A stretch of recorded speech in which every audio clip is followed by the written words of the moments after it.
The federal minimum wage isn't enough to afford any US county. In fact, there are no cities in the United States that have a minimum wage that meets or exceeds the proposed living wage. Hello, my friends. This is Ruben, and in today's video, which is part 2 of a 5-part series on a living wage, we're going to discuss the calculation of a living wage. Specifically, I'm going to talk about how to calculate a living wage, the components involved in the calculation, and how inflation and regional differences can affect the living wage. At the end of this video, I'm going to share some living wage rates for several cities across America, and I'll show you how you can find the living wage rate for your neighborhood. As defined in my previous video titled A History of a Living Wage Part 1, a living wage is the minimum income necessary for a worker to meet their basic needs without any government assistance or programs. I believe a living wage should include things such as luxury, entertainment, vacations, and savings. However, the majority of modern studies exclude this. So much so that what we discuss today could be considered a minimum wage rather than a living wage. Granted, it could be difficult to adjust the minimum wage based on family size, and one could consider to be morally ambiguous as well. The information in this video stems primarily from a report based on studies performed under the direction of Dr. Amy K. Glassmeyer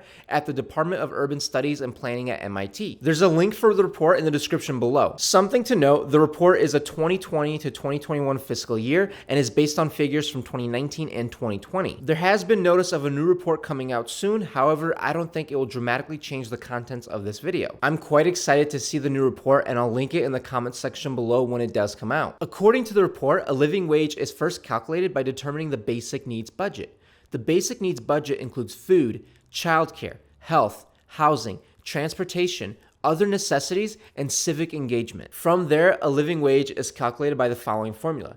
You take your basic needs budget and you multiply it by the tax rate, and then you add back your basic needs budget. Therefore, taxes are included in the living wage and do not affect your take-home budget. Let's break down each component of the basic needs budget. Food cost is based on the low-cost food plan by the United States Department of Agriculture, or USDA. With this component, this study assumes that we're paying the lowest amount of money for food, meaning that we're buying store-brand items, we're making most of our food at home, and we're not going out to eat at all. Childcare cost is based on market rate surveys published by every state. Now, these childcare costs include daycare centers, babysitting, and early morning and late afternoon programs at schools. Now, it's safe to say, as with this component and every component going forward, the lowest cost option is selected. Health costs includes health insurance costs for employer-sponsored plans, medical services, drugs, and medical supplies. Now, because healthcare is so complex in the United States and every individual is different, it can actually be quite difficult to get a good reading on this figure. Housing cost is the cost of renting and paying utilities. Just as in my own opinion, some would consider that a living wage should include the cost of owning a home rather than renting.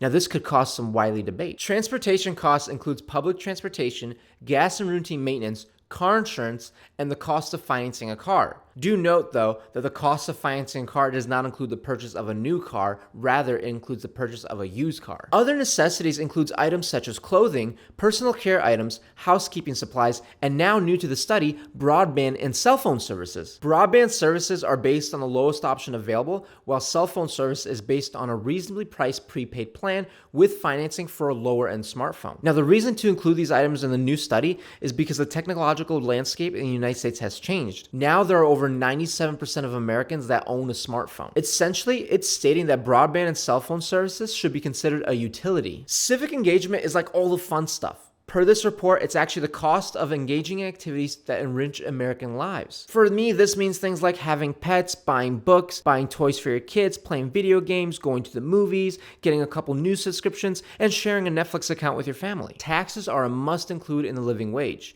Under this study, federal and state taxes were included in the calculation in that taxes portions, whereas property taxes and sales taxes are represented in the budget estimates in the previous components. It is important to note, as I mentioned earlier, that all these components are based currently on figures from 2019 and 2020. Inflation is currently on the rise, with the consumer price indicating that there has been a 7.9% increase across the board. Now, this is just the average. If we look into it further, we can see that meat, poultry, fish, and eggs has increased about 13%, whereas gas has increased about 38%. Without getting a new report, it can actually be quite difficult to accurately estimate these figures. However, what we can do is we can take the CPI inflation rate for each specific category and then multiply it by the budget estimate. There is a silver lining here though. As I mentioned in my previous video this week, the recent federal funds rate hike is actually aimed at curbing inflation.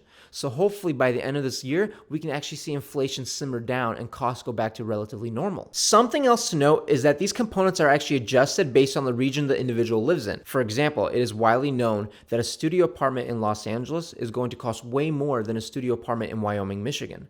Whereas public transportation in New York City may actually be cheaper than where there is no public transportation, like in a rural town. You're probably thinking the same thing I thought. Will working from home change everything? When we think about it, I don't think it's going to affect living wage dramatically.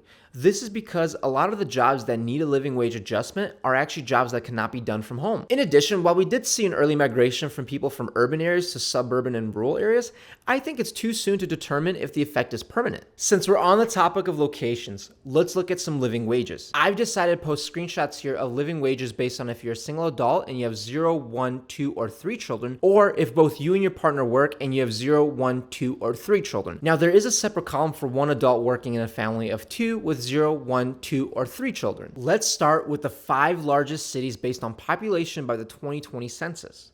So that's New York City, New York, Los Angeles, California, Chicago, Illinois, Houston, Texas, and Phoenix, Arizona.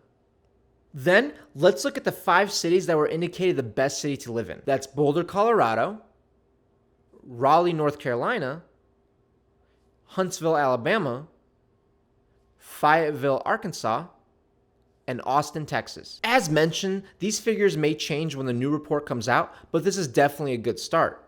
Now, something to note, none of these cities mentioned have actually a minimum wage that reaches or exceeds the living wage. I'm assuming that many of you may actually not live in any of these cities mentioned. So in order to find the living wage for you, what you can do is click the link below, or you can go to Google and type in living wage calculator, and it's actually going to be the first link. Next, you type in your location and the calculator will show you your living wage, budget estimates for each component, and typical annual salaries for that location in specific careers. Personally, I use this for my budget and my location. However, I'll be honest here and say that my housing cost is much higher than what the living wage proposes. Now, this was a personal choice and your budget can stray from this as well. That, my friends, was the calculation of a living wage. Next week, in part 3 of this 5-part series on a living wage, we're going to discuss the contemporary thought on a living wage. Now, if you enjoyed this video, please click that like button and subscribe. It helps out tremendously. And as always, thanks for watching, and until tomorrow.